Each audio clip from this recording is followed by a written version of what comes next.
1, 2, 3, 4.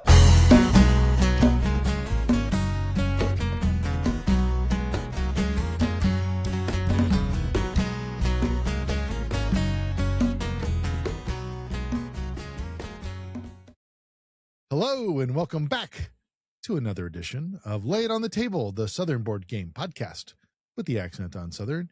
It is March 1st, everybody, and I'm one of your hosts, Joe Mahaffey, and it's really great to be here. And of course, as always, I have my good friend and partner, James Engelhardt. It's 3 days out from my birthday, so happy March to all us March babies. Well, thanks for the public shaming there, just because I didn't wish you happy birthday on Facebook. I mean, how needy are you? Man, I tell you. Everybody's just paying attention to my little guy. Just, I got to get something in. Got to get some That's fair. It's screen time somehow. Last Sunday was a year since we lost my mom. Not that I'm trying to bring everybody down, but because of that, I don't look at Facebook nearly as much as I used to. That makes sense. She was the primary reason. So occasionally I'll put something out there, but I don't always catch the birthdays. I'm sure that my wife, though, wished you happy birthday because that's her thing on a daily basis. So consider that box checked by the Mahaffeys. How about that? Thank you. Absolutely. Well, James, this weekend is the weekend of Mythicon West. You know, we had Richard Fortuna on a few weeks back, and we had all hoped I'd hoped that I was going to be able to get to go, but I didn't get to go. Travel intervened, I understand. Yeah, I went to Detroit, which was 17 degrees, which was not what it was doing here in Charlotte. It was very cold. And then I turned around and had to go to Dallas, which was 81 degrees. And that was a very interesting way to have to pack my clothes. Was that 50 degrees of difference, 60 something? That was a lot of degrees of difference. I don't do math on a board game podcast. I'm sorry, that's a different podcast. Final scoring. Yeah. No. But no, I did. But while I was there, I did find a board game store. I think I'll talk about that first, and then we'll kind of jump into the other stuff. Yeah. So we went out to dinner Wednesday night, and we went to this place in Carrollton called Mina's, MENAS, and nice little Tex-Mex kind of place. And right next to it is Boardwalk of Carrollton. Nice. So I was like, well, there's a board game store. We got to go in there. So it was Wednesday night. Magic was in full regalia. Okay. And as we were walking in, my colleague says, well, what's Magic? And I said, well, it's the crack cocaine of the board game industry. And there was somebody walking in that heard me say it, and they turned and looked at me and go, you're not wrong. No, you're not. So we spent about an hour in the store. And I got to tell you, I was, the only other boardwalk I've ever been, and that's not true. I've been in the boardwalk in Greenville, and I've been in one in California. But what struck me about this one, and maybe this is true in your boardwalk too, is that they had every single title that I saw on the shelf. They had at least 3 copies. That's Wingspan, Wormspan, Isle of Cats, Garten Bow, all the Azules, which typically I see more than one copy of Azul because that's that churns a lot. I mean, they even had Tang Garden. They had a couple of copies of Tang Garden, which my point is, it was a well-stocked store. It was at least $3 million worth of just board game inventory. I didn't even get into the cards. Wow. But it was impressive. And I was able to take my colleague and friend around the store, and he grew up playing D&D and like you and I did. And so he had a lot of questions because it'd been a hot minute for him. And so they had the Daggerheart book there, and they had all the other, the new versions of D&D and all the other flavors that popped up. They had the Cthulhu's and the Stargates and all that kind of stuff. So it was just kind of an interesting find. Sounds awesome. In Texas. I mean, obviously Texas is going to have a board game store. I just didn't expect it to be right where we just randomly chose for dinner. That's fantastic. That is a happy accident. I used to do, when I was traveling a lot for work, I would always make sure that I was going to go to find a local board game store. The thing that's, because, if you go to a big conference, you're usually in the sort of downtown and/or touristy district, right? Like we're going to go to one in Baltimore at the end of this week, and it's in the Inner Harbor. It's peak tourist Baltimore. Sure. But if you looking for a board game shop, it's not for tourists. You have to go somewhere in the neighborhood. It's always been, I always had a good experience, like trying to find it and then like, hey, I'm here from out of town. So, yeah. Do you drop the I have a podcast card? This was before the I Had a Podcast. I always drop the I Have a Podcast card. Oh, that's awesome. I'll have to remember that. It didn't get me anywhere in Texas. No. Carrollton is that part of like the greater Houston area or Dallas or? It's part of the Dallas Metroplex. Okay. So if you, it's probably about 30 minutes away from the airport. I don't even know if I was east or west, quite frankly. I want to say I was east of the airport because that just seems right. But as far as I was south. Okay. Look at it on map. But in my IT world, I work with a lot of clients that have data centers, and Texas is a great place to have a data center. It's in the middle of the country. They have their own power grid separate from the other parts of the United States. And unless it's, snowing or freezing, it works. So, Indeed. Yeah, but it was crazy, traveling and the temperature extremes. Was not my favorite part. No, as I was saying before we got on the air, like that's like, how do you even start to think about packing for that? Because you didn't come home between them, right? You just went straight from Detroit down to, straight from the frozen tundra to the jungle. So I went back to my scouting days and thought of layers. Always good. So I had like a shirt with a collar, and then a quarter zip to go over the shirt with the collar, and then I had a light jacket that was a little heavier than normal, and then I had a vest that I could put over the jacket. Yep. So I went like looking like I weighed 300 pounds down to looking like I weighed 275 pounds. So, it's always funny when I start the semester because it's winter in the spring semester and everybody comes in these big jackets. And by June, all of a sudden, like, wow, there's a whole lot less of you than I thought. Yeah. But it's certainly a nice weekend here in the Carolinas. It's beautiful here in Charlotte, and I hope it's beautiful up in Asheville where they are having Mythicon West, and it's been a successful show. Last time we were here, it sounds like you were able to score some tickets to Gen Con. How's that? I did. Your hotel secured and everything? Well, I will be staying with a friend, so I will spend a little bit longer. I'll stay Sunday night as well. Just kind of commute into the show. And so I don't have to worry about the hotel. Yay. Yay. But I've got my 4 days, the best 4 days of gaming reserved. So there you go. I will report back on how that all goes. I had this like vision of you in a tent. It's not a bad vision. I've done that before. Stadium, I could just see that. Oh yeah, yes. Just right there in the corner of the stadium, near the end zone somewhere. Yeah. They've got space. No, I'm a board game person. Yeah, they got space. As a board game person, you don't need to shower. It's good. Yeah, I use a different type of card. It's all good. That's funny. But yeah, so that's cool. I'm excited for you. I look forward to your report. Yeah, I've been wanting to go to Gen Con for 20 years or so it'll be interesting to see what it feels like when I'm actually there on the ground. Yeah, that'd be awesome. I'd love to go as well. Not in the cards for this year, maybe next. Yeah, there are more years. Yeah. And you have a little comment in here about Gammo. Let's talk about that. Right. Says so the Game Manufacturers Association, they are having their annual conference this week. So, and that, of course, is more focused on the business side of things, right? It's not really a consumer-facing experience. So, I don't know. It's just something to be aware of. People are making their plans and putting together panels and all kinds of stuff. That would be a fun one to see as well, just to see the sort of inside baseballness of it all. But that is kicking off, I think, like tomorrow. Wow. Well, that's go through the week, yeah. Yeah, that's a nice segue of the one article I threw in here, because I'm a big fan of Cardboard Alchemy, the publisher of Flamecraft and the T-Witches. Oh, yes. Fun game. They have a great aesthetic. And they have the great artwork of Sindara Tang, which is sort of the basis of that. And, and it's interesting because, the Flamecraft game was the game of the year it came out. I want to say that was 22. I think that's about right. 21. I think it was, it was 21 or 22. It was recently. And so the difference, I think, between Flamecraft getting Game of the Year and Wingspan getting the Game of the Year is sort of how it came about. And what I mean by this is that, Wingspan, when it was Game of the Year in 2018, I believe, Elizabeth Hargrave had found an established publisher. Yes. and when Stonemeyer Games.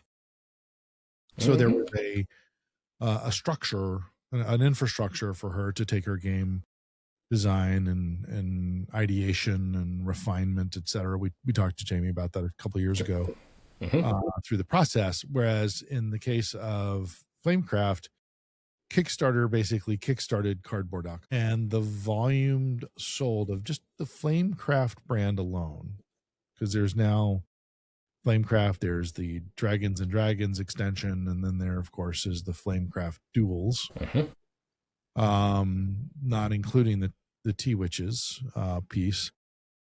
They have finally gotten to a point of growth that they're moving into more retail establishments. That's awesome. Yeah, it is, and I hope it. I wish them very well. I don't know how their overall distribution channel strategy is put together. But since you were talking about Gamma, I thought it was a good time to maybe bring that up to just sort of say good on them. Yeah, and it was 2022. I looked it up for us when Flamecraft came out. So it's 4 years later, and that feels like enough time to slowly establish stuff as opposed to trying to rush right in and really expand really quick. But taking it a little bit slower. I mean, 4 years is still pretty quick, I think. But that's a lot of units for what's up. I mean, people who play a lot of games, like listeners to this podcast, right, are thinking, it's not the most challenging game out there. But if you get people who are used to playing Monopoly, maybe Catan, and Ticket to Ride, it's a jump up, and that's fantastic. I mean, I think it's cute, it's adorable, that helps a lot, but they've done a really nice job of slowly building that brand out. Well, and they have this whole plushie aftermarket. There's that as well. Yeah. No, I think you're right. I think it's, I don't know if when they did it, they thought it was going to be as explosively popular as it was. And I think it checks some of the boxes that the aforementioned Wingspan does. And just in the sense that it's not the typical sci-fi monster aesthetic that you have to really be into. Yes, it's got dragons, but it's done in such a way that they're so adorable. Yeah. Yeah. You're going to want to. These are not edgy dragons, and they've got puns. I mean, and they lean into, it's very adjacent to like Kiki's Delivery Service and the other Studio Ghibli kind of stuff, right? Yep. So, and well done, y'all. Yeah, good on them. I'll be really curious to see if, a couple things. I'd like to see them, obviously continue to publish games with that aesthetic. And I'm sure that part of that is uniquely Sendera. So keeping her in the fold. I don't know exactly what the business arrangement is there, but I'm sure she wouldn't be doing it if it wasn't something useful for her purposes. I'll just leave it at that, right? So we'll get there. So hopefully that remains to be the case, and that see what else they can come up with. Because I think there's a lot of, we've talked about it before a number of times on this podcast, that there are a lot of game mechanics that are just reskinned, and it's the reskinning sometimes that makes that mechanic interesting. And I think that they are kind of onto something with that design aesthetic. Right, because there's nothing new about worker placement, gathering resources, fulfill the contracts, do the recipe stuff, watch the cards go down, and that's the end of the game. It's not a whole lot that's new, but yes, the reskinning that they've done here is clearly attractive to a lot of people. And it's a great gateway game. I mean, every time I've used Flamecraft in a social setting, it's been the same way I would use Parks or Wingspan as a gateway game. This is, a level of complexity that is not so hard you can't get it after, if you just play around, you're in, And I think that that's, one of the nice things about this particular type of game, that it makes the hobby accessible to people who think, oh, I'm not disciplined enough, I'm not smart enough, I'm not focused enough, whatever your excuses are to play that game, And I remember that feeling. I remember one of the first games I saw in the game store that I really wanted to know more about, but I was really intimidated by. It was Root. Oh yeah. because it's not really a gateway game. There is that asymmetric level of play that unless you understand that, and that's one of the I mean, I love Root, but I almost wish I had discovered it later. That makes sense. It's also deeply asymmetric. I mean, I think about something like Scythe. There are other ones that give you, it's a little bit different. It's a little bit different. When I teach the game, it might be arranged a little bit differently in your card or Rock Hard, right, 1977, where you've got a little bit you're going to play the game slightly differently, but it's going to be the same game. And for Root, it's, you kind of have to teach it 4 times if you're going to play with 4 people, right? Yeah, 100%. So, yeah. Yeah, that's not something you want to put down in front of people. Come on over, let me teach you a new game. Flamecraft is a much better, much more accessible, yeah. Well, last time we were together, I had just received Bordeaux and Wingspan. Mm-hmm. It was Super Bowl Sunday. Yeah. Oh, that's right. Yeah, that's right. It was going to be Wings in Bordeaux, yeah. We had a plan to have Wings in Bordeaux. We only had Wings. The Bordeaux did not happen. But we have played Wingspan Americas expansion a couple of different times, maybe 3, I think. Yeah. And we played it differently than the way you and Laura played it. Okay, how so? Because you just did the base game plus this? No, we just played the cards. We didn't even. The only thing we pulled out of the base game was the dice. Okay. Wow. So we did the bird cards and the bonuses. And the hummingbird cards straight out of the game. We only got nectar if a bird allowed you to do that. Okay. Like the hummingbird would give you nectar. That's right. And we've been able to play it pretty successfully. You don't run out of cards. You have plenty of cards for a 2-player game to do that. And we both, I think the last time we played, I got 111 and Dale got 97. Okay. But I had a card that I had some bonuses that had to do with the hummingbird score. So I got 27 points from the hummingbirds. Right. But I like it because I think it does add to the game. It adds the point salad component to the game. I mean, it definitely lets you get up into the stratosphere. I can't imagine what the score would have been if we had played all the, the birds in there. But it was interesting. I actually had a card I had 2 cards on my board. One said at the end of each round, return to, and this was the order that I had them. In the forest, I had one that said, return 2 hummingbirds to the wild. Right? Yep. And I had one in the water that said attract 2 new hummingbirds. At the end of each round, I was moving up the track. Attracting 2 birds, which would either get me eggs or food or whatever I wanted, right? Whatever the choices were, I guess I should say. And it really vexed Dale because she had a card that said she got a bonus every time I laid eggs. Well, I didn't have to lay eggs because I was pretty much able to get all the eggs I needed through the hummingbird mechanism. And it was very frustrating, I think. That makes sense. The other thing that I like about this expansion is that it lets you plan for combos a little bit more. Okay, if I fire off the forest or if I fire off the grasslands, then I'll bring another bird in. That'll move me up this track, or I'll send one back. You can send me up this track. That'll let me do another action. It'll let me get one. Then it'll let me do some food. And then and there's some little combo stuff that's super fun, as well as a little bit more of the. I like those tracks a little better than the sort of area majority stuff from the Asia expansion, where for the 2-player board. I like the freedom here with those, and the combo stuff is a little more available. I mean, I remember on that combo board, the 2-player board, you couldn't you were hoping for larger connections right at the end of the game, right? Some more contiguous spots. and it wouldn't necessarily give you bonuses. And these little birdies give you little bonuses all the time, which just feel like little drips of dopamine, little hummingbird-sized dopamine hits that really sung.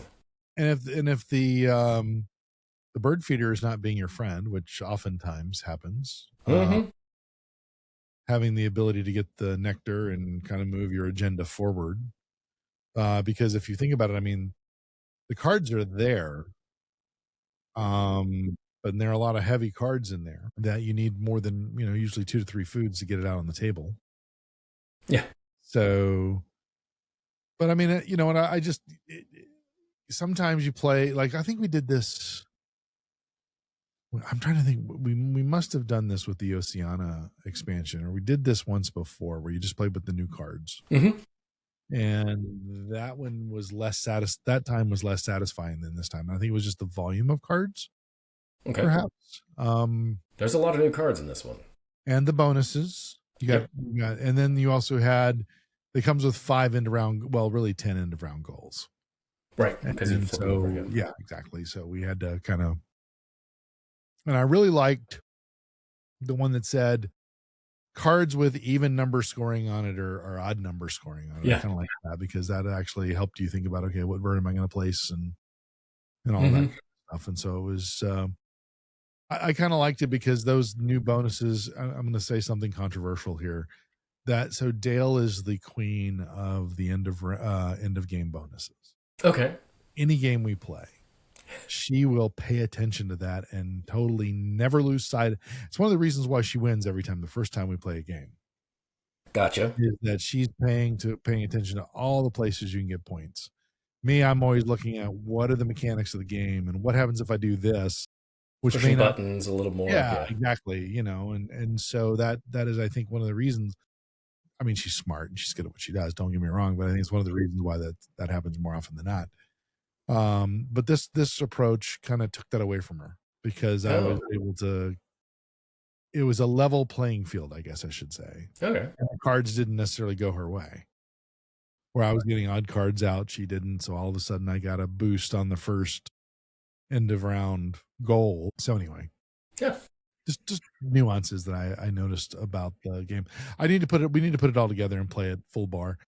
I will say I'm not as big of a fan of the little piece that they give you to put on your board to flip back and forth. Oh yeah.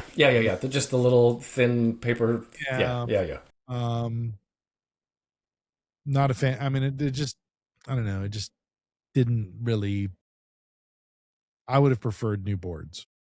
And so it's funny when you say that because I've gotten all of the Wingspan expansions, right? And I have so many player boards, right? Not getting a whole new chunk of those things, man. I think I bought 2 pounds of those things just all by themselves. Yeah, see, I also have the mats. Ah, okay. And I roll the mats up, and I can keep everything in the box. I 3D printed inserts for the box. Nice. So it gives you room for mats and stuff like that when you navigate a little bit differently. Anyway, it's fine. I mean, it's I'll get over it. Well, and it does flitter. I mean, yeah. I mean, it works fine on the mats. It doesn't slide off, and it doesn't do craziness. But I don't have a solution to how you fix it. No. Unless you want a mat that has like a fold or I don't know. Glue it down. This is the origami board. You unfold it a certain way to play this version, then you fold it back up, and you unfold it that way to play it. Oh, I like that. Yeah, that would be fun. So anyway, we're just gonna have to get them to do the game board on your tablet. So you just put the cards on the tablet. There you go. Or you have to be a pretty big tablet. It would, yeah. There's a lot of birds. Yeah, but all in all, I mean, what's left for him to do? I know. Africa? We've got Africa and Antarctica. Okay, a penguin or two. Exactly. I think Antarctica is going to be a small expansion, and Africa is going to be a big one. And I remember one of his newsletters had a little poll about which one do you want? Do you want to get the big Africa expansion, or do you want the little Antarctica one first? So I think you should do both together simultaneously. Yeah. Drop them both. Africa, Arctica. Well, and where would you put the Falklands? Would you put the birds in the Falklands in the Americas, or would you put it down in Antarctica? Or it's an open question. Yeah. Lots of penguins. And like storm petrels, I guess, or something. Yeah, interesting. Yeah, yeah. But Luckily, we don't have to will, deal. as a total sidebar before we get into your games, Yeah. last weekend I played a game. What'd you play? On here. It was called the ARR DX CW contest. Okay. Okay, so what this is what it was. So this is my ham radio thing. There we go. Yeah. So ARRL is like a nonprofit organization that's for amateur radio. Okay. And they administer a lot of contests. In fact, there is a contest going on today, which is called the North Carolina QSO Party. I won't get into that because I'm going to get to participate or not. But last weekend, the whole weekend was the DX, and I'll explain what that means, CW contest. And so this was the deal. DX is you're trying to contact somebody that's outside of your country. Okay. So the goal was you wanted to connect with people in other parts of the world. Right. And you want to tell them your call sign. Mine is W4JOD. Okay. You want to tell them the signal strength, which was typically 599 or 579, depending upon how solid their signal was. And then I'm telling them what state I'm in. So they get to record. I'm feeling kind of happy. No. Fair. They are going to give me their call sign. They're going to tell me how well they receive me. And then they're going to tell me what wattage they're using. Okay. So it can be anywhere from, most people are at 100 watts. Most radios do 100 watts. Okay. There are people that have 500 watts. There are people with 1,000 watts. I personally have 200 watts at my disposal. All right. So anyway, long story short, I didn't do it. I was very busy last weekend, so I was kind of doing it here and there. I did not get to do it with a full range of focus, but I made 13 contacts, 11 of which were outside of the United States because somebody in the States responded to me. I'm going to take the log to the logbook. Sure. Anyway, long story short, I connected last week with the Canary Islands, with Brazil, Croatia, Slovenia, Luxembourg, Belgium, Germany, France, Ireland, Sweden, Norway. I think that's enough that I remember. Nice. Nobody in Africa. But yes. And that was just my first time I'd ever done a contest, so I actually didn't report because I don't think I did it right. So I was like, I don't want to screw this up. But and plus it was all in Morse code, so it was not just me saying this. I had to do it with the dot, kind of stuff. Yep. Still getting comfortable with that. Anyway, last thing I'll say on this, because it is germane to the rest of the story, is the week before, as I was kind of looking at the bands, so there's different frequencies, we'll say. And there is one ham who sits in Antarctica. This is coming back to the story. And there is a certain time of day and year that I have the opportunity to potentially get his attention. Oh, okay. And it's like he's like the albatross. Once he shows up on these, there are these databases out there that says so and so's out there looking to connect. It's like, oh my gosh, can you get through the pile up to get this guy to pay attention? And he was active that week as well. And so it was just like, oh, I could see on the map, there's somebody in Antarctica. Can I hit that far south on the globe from the Carolinas? Oh, that's awesome. I did not get his attention. So anyway, enough of that. That's not really a board game, but it was a gaming kind of thing. And sounds like a gaming thing, yeah. Antarctica thing did go back. But enough about that part of my nerd hobby. No, that's good. It's good. It's good. But speaking of, you brought up Ireland, so we're going to jump into Irish games. So played a couple of games this recently.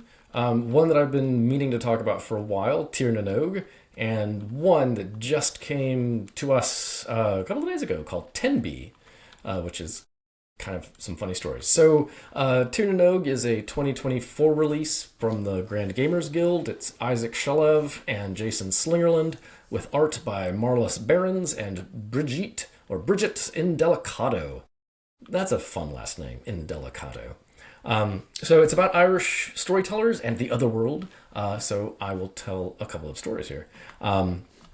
So this is kind of fun because it started with the game itself started as part of Grand Gamers Guild Unreal Estate, which is like the second year that they were putting games out.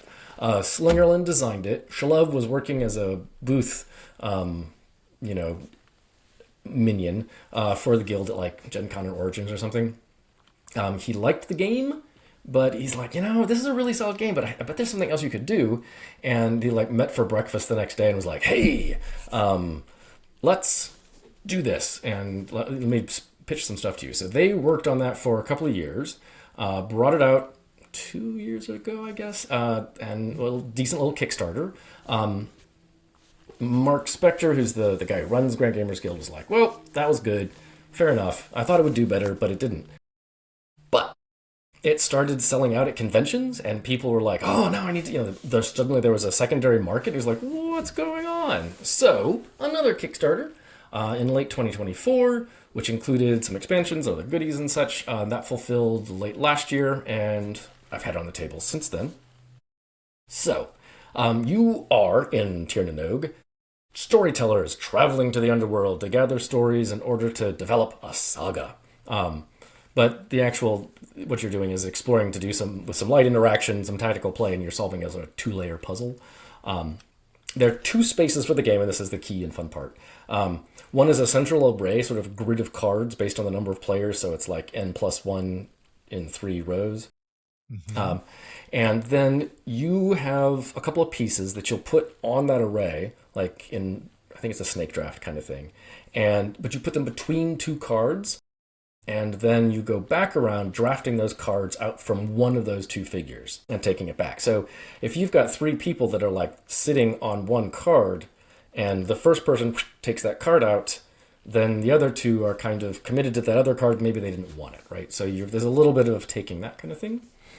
And then you'll start with a hand of cards of 5, which is also the number of rounds in the game. So it's kind of funny. At the end of each round, you'll discard a card, and so your hand slowly shrinks, which is weird until they're just very small.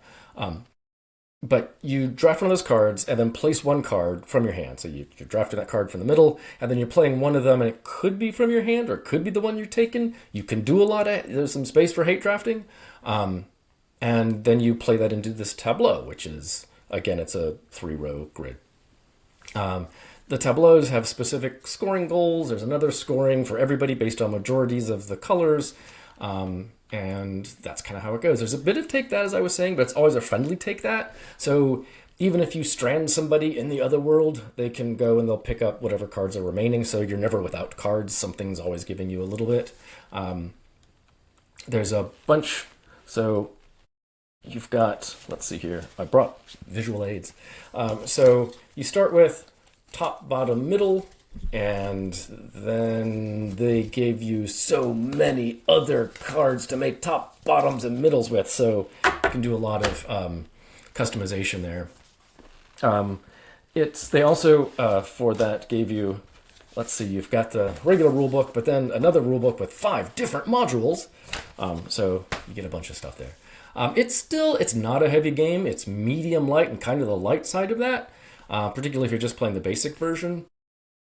You can play it. It plays pretty well at 2-player, but it's really more fun with 3 or 4. You can kind of get a little more surprised with stuff that people are doing, and it's pretty satisfying to watch that solve that little puzzle of I need to have. Let's see, for instance, you get scored for sets of cards of the same value, right, or strictly lower number than the card in front of it, and you just score those things. But then you're also trying to put the little blues and reds and yellows in their largest group because you can score for that too. And it's very, very fun to just sit there and do this. It's also beautiful. So you've got this very Irish inflected artwork there behind me. Yep. And all of the scoring cards also have flavor text on them. There's flavor text all throughout, so if you want to dive deep into Irish mythology, this is the way to go. Highly recommend it. again, if for it's a nice beer and pretzels, it's a nice intro level kind of game because it's, you're drafting cards from the middle and then you're laying them out. Pretty straightforward, but it's that interaction that's super fun and trying to solve the two puzzles at the same time, which is also quite delightful. Very cool. Now, do you also play the Tir na nog song by the Celtic Woman in the background while you play? I do not know this, but now I will. You can put on a whole. I was playing a bunch of Dropkick Murphys and I'm sorry, the guy with the Irish last name had to explain that to you. Yeah. I mean, there you go. And I'm sorry that I never did find the Mahaffeys that you told me to find. Yeah, it's just couldn't get there. Good. Yeah, they probably were still in Scotland before they came to Ireland. I might still hear. No, but it's a lovely, and the pieces are beautiful. There's a whole lot of fun. They lean into the Gaelic spelling, so they'll have leprechaun. They'll have words that you'll recognize. You're like, oh, that's leprechaun, but it does not look like leprechaun in English. So it's super fun that way. And going to stay with the islands over there. So the other one that I played is Tenby, which is over there. Yep, I saw that there in the background over. This is from 2025, so I'm doing really new games this time, as opposed to 3,000-year-old games. So this is Cozy Cub Games, who published it. It's run by a guy named Benji Talbot. The designer is a guy named Benji Talbot, and the art was done by this dude, Benji Talbot. Yeah, so we got this. This was at game night last weekend. Tim Rogers from the Boardwalk of Greenville, of course, taught it to Laura at her table and her crew there. And so she was so excited by it that she was like, I really love this game. I really need to have this game. I was like, well, can we order it? And so she ordered it by the end of the night. Beers may have influenced that decision, but I've bought many games under the influence of beer. Yeah. So and we were able to get it at the table a couple times. Cozy Cub is the name of the company, and this game is cozy. It is very cozy. We used to use this acronym SGGC, Single Game Company, for in the hobby, like someone who like, aw, you couldn't get somebody else to publish your games, so you're gonna do this. But it looks like what? Yeah. Yep. But I think Benji has plans for stuff beyond Tenby. I looked at his website and he's got like a bunch of games in the hopper, actually following the Stonemeyer pattern of like single syllable words and then having a chart of what stage of development they're in. So that was pretty funny. Love that. That's project management and roadmaps. Love it. Yep. And it's also a guessing game for the rest of us. Like, okay, what is that going to be about? Is the code name a hint what this thing is going to be about? So this setting is the seaside town of Tenby, Wales. Yeah, that's a great silence. Benji is himself in Cardiff. And what you're doing is what? Cardiff. He's in Cardiff. I know. Huh? So so you're laying out the streets of the town of Tenby. So you're once again laying out cards in rows as a tableau for scoring. The theme is a town building, but it's really about balancing strategy and tactics. And there's some familiar stuff here, but you've got three kinds of cards. You have more visuals. You have terrace cards on the back here, and on the front they look like this. The art is quite interesting. You have pier cards, so down by the water. Yep. And you've got, what do they call them? Landmark cards for landmarks. You also have these day and night cards, which are super fun because the night cards are for turn order and day cards are what you're going to use as actions. And they interact in a kind of King Domino way. Okay. So you start at night, and they're numbered in 1, 2, 3, 4, whatever, however players you've got. And so in numerical order, you choose which day action by putting your piece on that piece, right, on the card. You can choose whatever card you want, though. Lower numbers mean you'll go earlier in the turn order again next time, but doesn't have so much good fun stuff to do. Higher numbers mean you'll get more stuff. You'll have to pick, but you'll pick later. And cards don't refresh, so it might be a smaller display, but you can still top deck, just draw things off the top. So it's a nice moment where you're like, oh, there's that card over there that I really want, but I won't get anything else, but I'll get it. Or do I feel like I don't really care? Maybe I'll just go for loading up on stuff, and see if anything good comes out. And mostly you'll be drawing these kinds of cards. And then there are also resident cards that are just scoring goals, so like Wingspan's goal cards or Ticket to Ride's destination cards, something like that, just to sort of. Well, the art, in a way, reminds me of Santa Monica. Okay, I was thinking it feels very much like Tintin, right, with the very clean lines and the like black outlines of things, and well, and I think too, Yeah. Santa Monica, you're laying out the beachfront in Santa Monica, and you've got a pier, and you have a bench, and here's in food, and Yep, so and you'll score versus how many benches are nearby, or exactly how many trash cans are nearby, and that kind of stuff. And it's funny because they don't you can score for clouds, but it doesn't say this card has 4 clouds on it. You just have to pay attention. And there's and there's the little life preserver rings, so in case you need to do some extra moves or shift things around or something, use some life preservers. Some cards let you cap off the street. They've got a little check mark in the corner or in the side, and that means if you've capped off both ends, you'll score more with the residents cards. The residents like to have a finished road, I guess.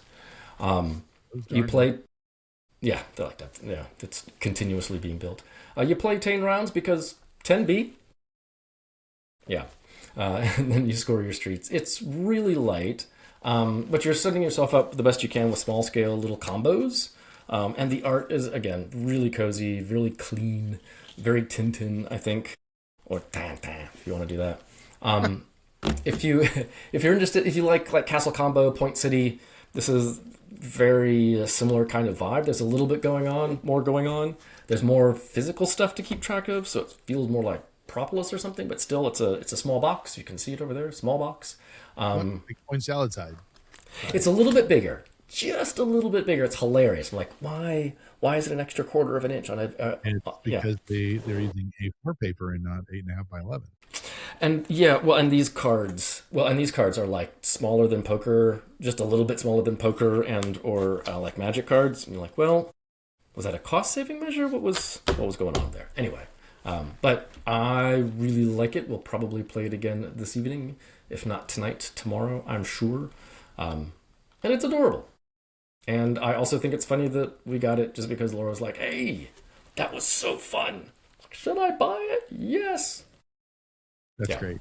Yeah. And my ridiculous Cardiff accent was inspired by Tara Fitzgerald in the movie The Englishman Who Went Up a Hill But Came Down a Mountain. It's been a long time since I've seen that. Yeah. Yes, but she's acting like she's all very posh, as they would say. And she's like, "Oh, you're from Cardiff," but that's not her accent at all. Anyway. Yeah. Cool. So that was where my disrespectful accent came from. I apologize to anybody out there that was offended by that, because it definitely was not a Welsh accent.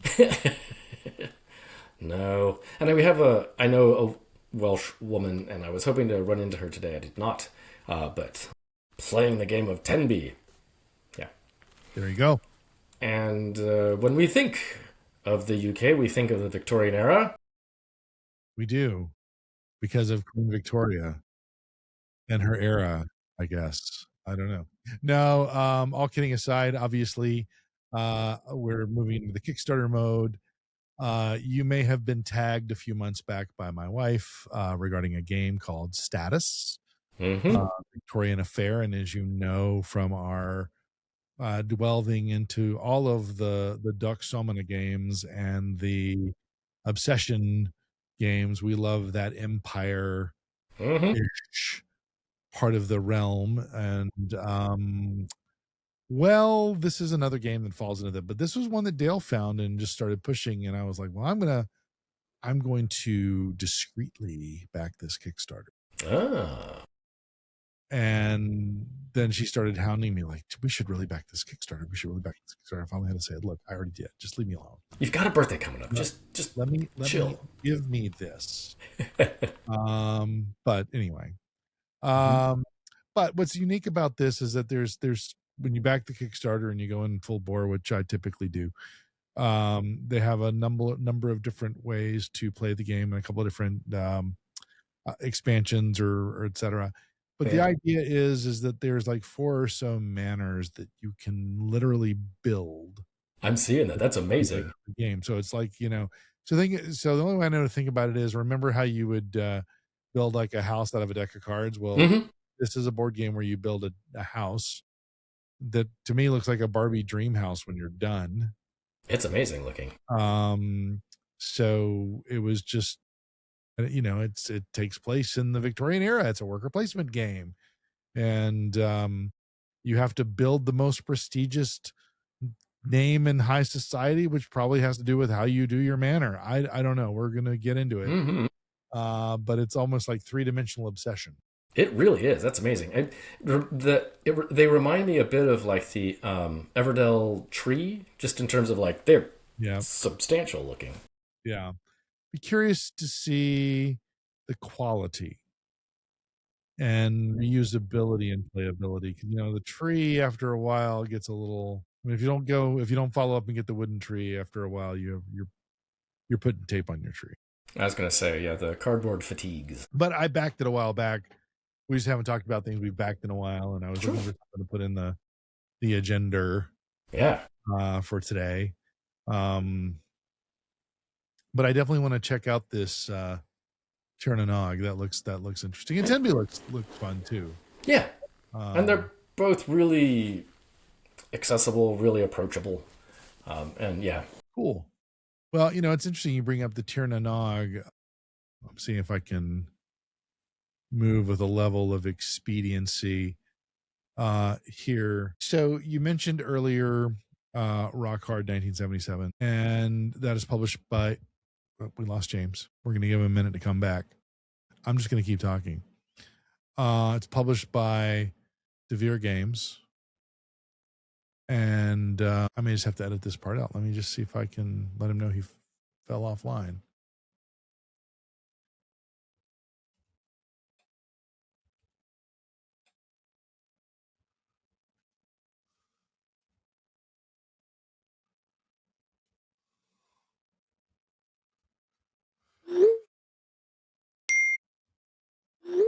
Sorry about that. Yeah. No worries. Hold on. I'm going to do this for editing later. A sound and a movement that knows to edit here. Okay. I see this a lot. Anyway, what I started to say before we were briefly interrupted by my incompetence is that the Chernanog is very interesting to me. And it kind of reminded me, we were talking earlier about Rock Hard 1977. Yes. And, that's DeVere Games. And I was thinking DeVere was like this, Johnny come lately kind of publisher, probably not a lot of games. Boy, was I wrong. But when you were talking about Chernanog, it made me think of a game of theirs that I'm very curious about called Covenant. Oh, yeah. It's like a dwarven. Not suggesting that the people in Wales are dwarves, but I mean it's that. But even the aesthetic of the board of the cover of the game itself, yes, kind of reminds me of that. And plus, they have some really other interesting games like Color Monster, which I see a lot of, Cities, which I see a lot of, and there's even one called Jerusalem that they spell with an I. Interesting. That is a biblical based game, and that is something that I am interested in from time to time. So. And then they also have one called Transgalactica, which I had never heard of and never seen until I was, and I'll take it back to the beginning of this, was in the Boardwalk in Carrollton, Texas. And that was one of the games that I saw. I was like, oh, I'm not familiar with this title.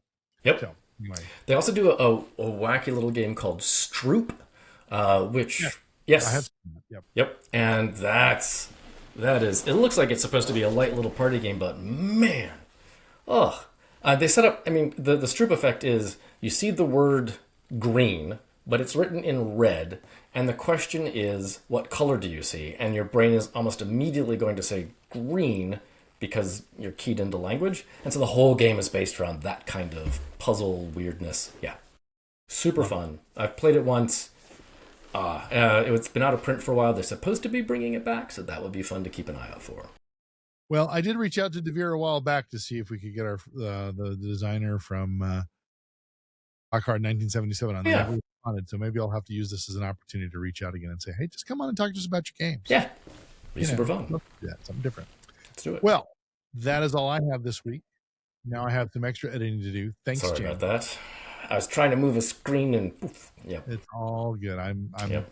I have, weird lighting because I've got this HDR effect from one of my monitors that projects like this purple hue that I can't seem to drown out. I'm working on that. Anyway. Well, as per usual, with first world problems, I am not bored. I am bored gaming. And I hope I'm James Engelhardt, and I hope all of your tiebreakers break your way, even as you step on the other person's lines. I'm so sorry. I hope you're James Engelhardt too. Otherwise, who the hell have I been talking to? I hope you're Joe Mahaffey, because damn. Oh, geez. We hope to be back in a couple of weeks, folks, but I don't know. Bye, everybody. Bye. In a world of cardboard.